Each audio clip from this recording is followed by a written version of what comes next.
आज अनूप जी, जो ये अविश्वास प्रस्ताव जो कि सिर्फ राजनीति करने के लिए यहां लाया गया है, आज मैं उसके विरोध में खड़ा हुआ हूं। माननीय अध्यक्ष महोदय,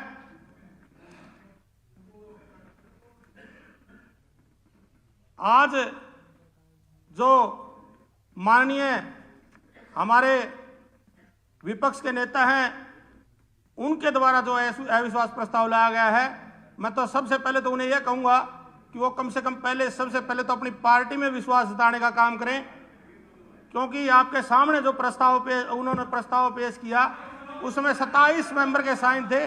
तो वो सबसे पहले तो अपना पार्टी में अपना विश्वास व्यक्त करने का काम करें। इनमें से कुछ ने तो उनके नेतृत्व में विरोध में झंडा खड़ा कर दिया है। और किसने? मैं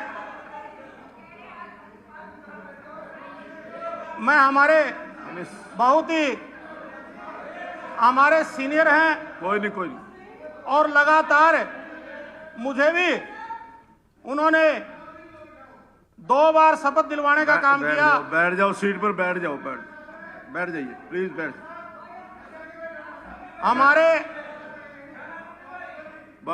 जाइए। हमारे बहुत ही कुलदीप जी, प्लीज हमारे बहुत ही सीनियर मेंबर हैं।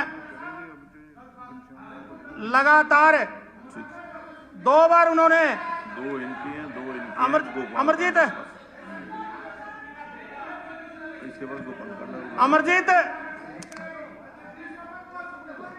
कुलदीप जी, वत्स साहब, राणा जी बैठ जाओ।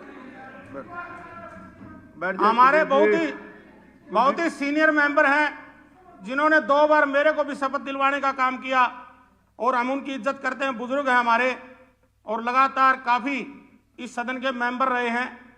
उन्होंने बार बार हमारे जो डिप्टी सीएम साहब के ऊपर कटाक्ष करने का काम किया।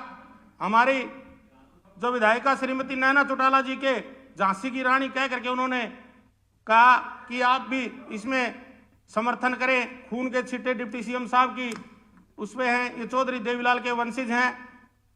कादन साहब, चौधरी देवीलाल तो हमें तो नजर आता है। मैं माननीय स्पीकर महोदय आपके माध्यम से कहना चाहता हूं, हमने तो चौधरी देवीलाल नजर आता है, हम उनकी राहों पर चल रहे हैं। और माननीय मनोहर लाल खट्टर जी के और उप मुख्यमंत्री भाई दुष्यंत चौटाला जी के नेतृत्व में सरकार चल रही है। लगातार जो हमारा किसान वर्ग और कमेरे वर्ग का लगातार जो भला हो रहा है, उनके कारण इनके पेट में दर्द है, वो ये सहन नहीं कर सकते, इसलिए बार बार ये बात करते हैं। चौधरी देवीलाल तो मैं आपके माध्यम से कहना चाहूंगा, डॉक्टर साहब आपको भी नजर आना चाहिए। भाई हमारे और कई साथी बैठे हैं, उनको भी नजर आना चाहिए। चौधरी देवीलाल कभी किसान के ऊपर, कमेरे वर्ग के ऊपर राजनीति नहीं करते थे, वो किसान और कमेरे वर्ग की भलाई के लिए काम करते थे। आप सिर्फ राजनीति करने के लिए अविश्वास प्रस्ताव लेकर के आए हैं। मैं इसके विरोध में इसलिए खड़ा हुआ हूं। रही बात हमारी सरकार की, हमारी सरकार ने चाहे वो मंडियों में, चाहे वो धान बिक्री का काम था, रात भर मंडियों में बैठे रहते थे, और 2-2, 3-3, 4-4 दिन तक उनकी फसल नहीं बिकती थी। वो तुरंत प्रभाव से हमारी मंडियों में धान खरीदवाने का काम किया, कणक खरीदवाने का काम किया, और उनको तुरंत प्रभाव से पेमेंट देने का काम किया। उनके लिए भी इनको पेट में दर्द है। हमारी अनुसूचित जाति के लोगों को बीपीएल में, जो अंतर्गत बीपीएल के तहत हमारे को लाभ दिया गया है, और माननीय मुख्यमंत्री लगातार नई घोषणाएं कर रहे हैं। इन वर्गों को, लोगों के लिए घरों की जो हमारी मुरम्मत है, उनके लिए भी अनेकों प्रकार की योजनाएं शुरू की हैं। संत महापुरुष विचार सम्मान के प्रसार योजना सामाजिक भाईचारे का उदाहरण भी है। हमारे मुख्यमंत्री ने अंत्योदय उत्थान योजना भी शुरू की है।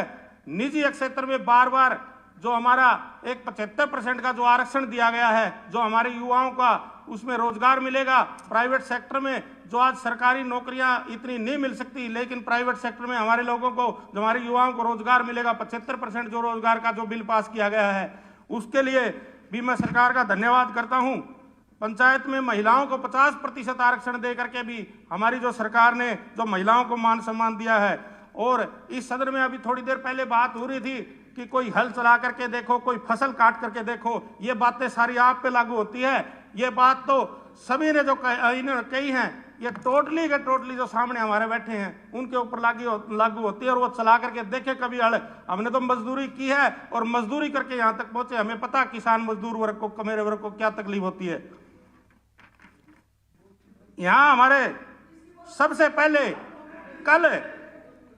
पहले हमारे जो माननीय पूर्व मुख्यमंत्री और विपक्ष के नेता माननीय पूर्व मुख्यमंत्री भूपेंद्र सिंह हुड्डा ने स्वयं मानी कि कॉन्ट्रैक्ट जो बेस का जो कॉन्ट्रैक्ट फार्मिंग का जो बिल था हम लेकर के आए थे, आपके बीच में फ्लोर ऑफ द हाउस उन्होंने मानने का काम किया। और किसान वर्ग को जो तकलीफ होती है, मैं हमारे जगबीर मलिक जी उठ करके जहां लग रहे हैं, उनकी आड़त की दुकान है, उन्होंने पता है किसान को क्या तकलीफ है। सबसे पहले तो उन किसानों की वो तकलीफ दूर करें। एक परसों भी हमारी जो माननीय सदस्य हैं उन्होंने कही कि बोले हुड्डा तेरे राज में जीरी गई जहाज में। ये तो उल्टा है कि हुड्डा तेरे राज में जमीन गई ब्याज में, ये बात है आज लागू है। महोदय, आप अगर आज देखेंगे तो बार बार जो मैं बड़ी इज्जत करता हूं उनकी, क्योंकि 2 बार मुझे आपकी चेयर पर बैठ करके उन्होंने मुझे शपथ दिलवाने का काम किया है। उन्होंने कहा कि चौधरी देवीलाल तो आपने सबने नजर आना चाहिए, वो किसान के ऊपर कभी राजनीति नहीं करते थे, वो किसान और कमेरे वर्ग का भलाई करते थे, हमेशा भला करते थे। और अंत में हम सड़क से लेकर सदन तक चौधरी देवीलाल की राहों पर चल रहे हैं, और उनकी राहों पर चल करके हमारे डिप्टी चीफ मिनिस्टर सबसे पहले उन्होंने ये कहा था कि जब तक हम सदन में हैं एमएसपी लागू रहेगी, और हमारे मुख्यमंत्री जी ने भी कहा था कि जब तक मैं मुख्यमंत्री हूं एमएसपी लागू रहेगी। उन्होंने कहा दोबारा चौधरी देवीलाल तो आपने जो आपने मुझे समय दिया, आपका धन्यवाद करता हूं। और जो ये राजनीतिक से प्रेरित जो अविश्वास प्रस्ताव लाया गया है उसका मैं विरोध करता हूं। आप सबका धन्यवाद। जय हिंद।